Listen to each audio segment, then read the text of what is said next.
Alam mo, kapag mag-abroad ka, dapat buo at malakas ang loob mo. Dahil kung hindi rin lang buo at malakas ang loob mo, huwag mo nang ipagpatuloy pa. Kapag nang ibang bansa ka, dapat kaya mong lahat dahil marami kang kalaban doon sa pupuntahan mo. Nariyan ang lungkot dahil mapapalayo ka sa pamilya mo.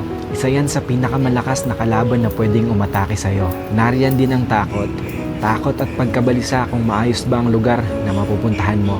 Maaari ka ring panghinaan ng loob dahil tanging sarili mo lang ang tutulong sa'yo sa oras ng pangangailangan mo. Pwede ka ding ma-depress dahil sa sobrang daming problema na darating sa'yo at lalo na hindi mo pa kasama ang pamilya mo sa tabi mo. Pagkawalan ng pag-asa na makakamit mo pa ba ang pangarap mo dahil kulang pa ang panggastos mo kaysa sa sinasahod mo.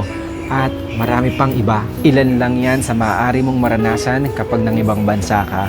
Pero dapat kapag nag-abroad ka, kaya mong magtiis at magsakripisyo para sa pangarap mo. Kaya mong indahin ang lahat ng lungkot para sa pamilya mo. Kaya mong kainin ang pride mo kahit na alam mong iba ang trabaho na madadatnan mo sa pupuntahan mo. Kaya mong magtiyaga ng matagal na panahon para sa mga minamahal mo. At kaya mo dapat makibagay lalo na't iba't ibang klase ng tao at nasyonalidad ang makakasalamuha mo. Kapag nag-abroad ka, lahat ng feelings ay mararamdaman mo.